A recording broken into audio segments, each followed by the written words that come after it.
warahmatullahi wabarakatuh.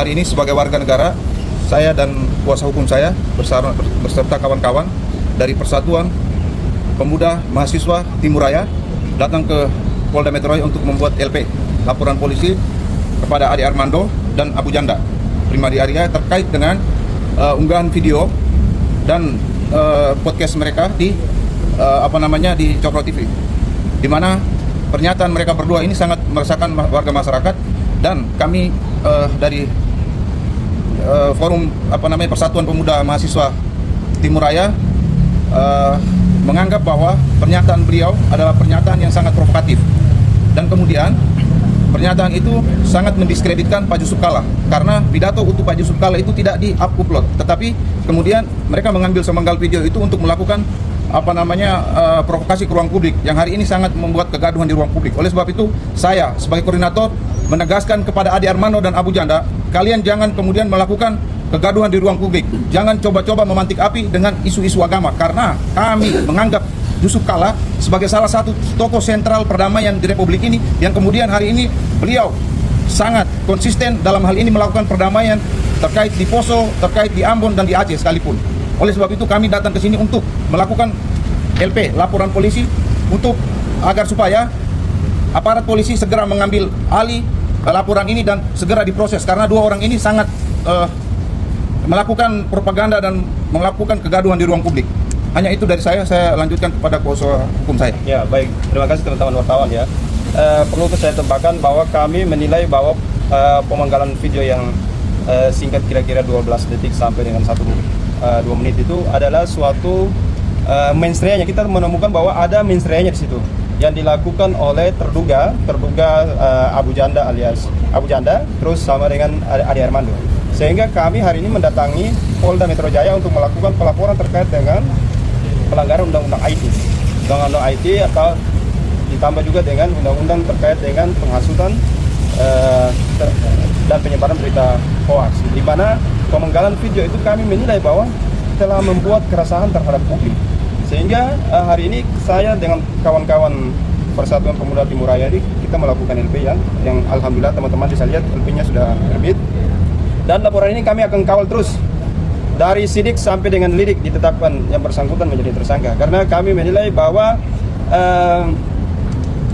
saudara Ade Armando dan terduga Abu Janda ini memang sudah berulang-ulang melakukan penyebaran hoax dan provokasi terhadap publik. Ya, teman-teman, selamat datang kembali di channel ini ya. Ini kasus semakin panjang rasanya teman-teman. Kenapa? Karena saat ini ya pihak dari Pak Jusuf Kalla melaporkan dua tokoh, yaitu Ade Armando dan juga Abu Janda. Ya, mereka menduga ya bahwa mereka lah yang menimbulkan kegaduhan, katanya ya karena telah memotong video Pak Jusuf Kalla ya dalam ceramahnya tersebut. Nah, kenapa saya katakan ini semakin panjang? Karena ini saling melapor jadinya teman-teman ya. Ketika ceramah dari Pak JK itu yang dipotong itu ya menjadi viral di media sosial, maka dari beberapa lembaga Kristen juga melaporkan Pak JK ke polisi ya, salah satunya adalah dari GAMKI, dan kita masih belum tahu bagaimana respon pihak kepolisian dalam laporan tersebut teman-teman, bagaimana tindak lanjut. Dan ketika nantinya ya pihak dari Pak JK ini melaporkan Ade Armando dan juga Abu Janda, kita juga masih belum tahu ya bagaimana tindakan kepolisian, respon kepolisian di dalam hal ini.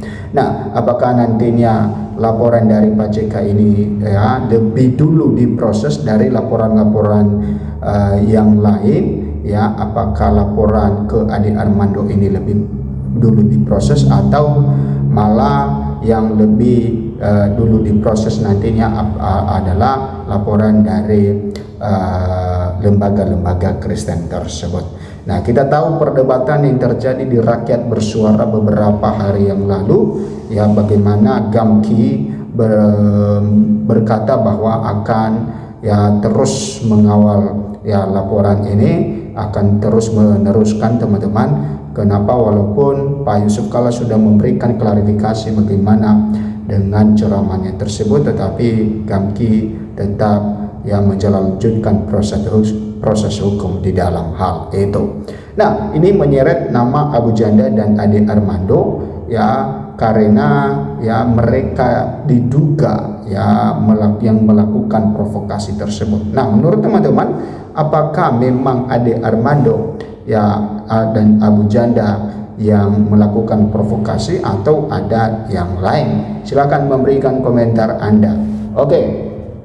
Di sini dikatakan teman-teman, ya Abu Janda dan Ade Armando kembali dilaporkan ke polisi. Nah, siapakah yang melaporkan ini? Tentu mereka adalah para kelompok pendukung dari Pak Yusuf Kalla sendiri. Pegiat media sosial medsos Abu Janda dan Ade Armando kembali dilaporkan ke Polda Metro Jaya terkait konten di kanal YouTube Cokro TV yang dinilai meresahkan masyarakat. Nah, ternyata bahwa konten di Ade Armando ya di Cokro TV itu mereka menduga itu meresahkan masyarakat. Nah, laporan ini dipicu oleh unggahan video di podcast yang dianggap provokatif serta mendiskreditkan Wakil Presiden ke-10 dan ke-12 Republik Indonesia. Nah, ini adalah poin lainnya, adalah bahwa laporan itu juga dipicu oleh unggahan itu yang dianggap bahwa itu mengandung provokatif serta mendiskreditkan ya Wakil Presiden ya ke-10 dan ke-12 teman-teman. Ya, Yusuf Kalla. Pidato lengkap tidak diunggah melainkan hanya dipotong sebagian, ya lalu disebarkan ke ruang publik sehingga menimbulkan kegaduhan, ujar kuasa hukum Ormas Pemuda Mahasiswa Timur Raya Wahyu di Mapolda Metro Jaya. Nah, ternyata bahwa yang melaporkan ini adalah dari Ormas Pemuda Mahasiswa Timur Raya, yaitu diketuai oleh ya Wahyu di Polda Metro Jaya teman-teman. Dan di sini dikatakan tadi bahwa potongan video sebagian itu yang disebarkan dan itu yang menimbulkan kegaduhan katanya. Ya, artinya bahwa ya video yang utuh itu tidak ditampilkan ke publik. Nah, Wahyu menjelaskan bahwa video yang dipermasalahkan hanya berdurasi singkat, berkisar antara 12 detik hingga 2 menit. Ya, hal ini dinilai telah menghilangkan konteks asli dari pernyataan yang disampaikan sehingga patut diduga sebagai bentuk manipulasi informasi. Nah, Wahyu ini menjelaskan teman-teman bahwa video yang dipermasalahkan itu adalah video yang hanya berdurasi singkat ya, dari sekitar 12 detik hingga 2 menit itu diambil keadaannya dan disebarluaskan. Kemudian kami menilai bahwa pemotongan video berdurasi singkat tersebut merupakan bentuk manipulasi, katanya. Kami menemukan adanya unsur itu yang dilakukan oleh terlapor, tegas Wahyu. Dalam laporan tersebut, pihak pelapor menyertakan dugaan pelanggaran Undang-Undang Informasi dan Transaksi Elektronik Undang-Undang ITE serta pasal terkait penghasutan dan penyebaran berita bohong. Wahyu menegaskan bahwa konten yang telah dipotong tersebut memicu keresahan luas dan memperkeruh suasana di ruang digital.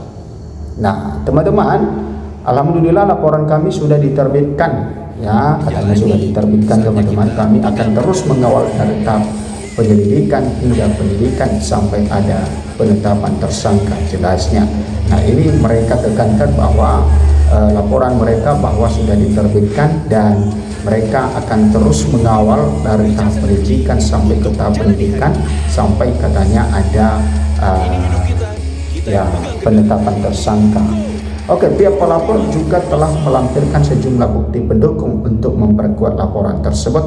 Mengingat para terlapor dinilai kerap melontarkan pernyataan provokatif di ruang publik, Wahyu berharap kepolisian dapat memberikan efek jera melalui proses hukum yang transparan. Ya, kami berharap kepolisian bisa memproses ya.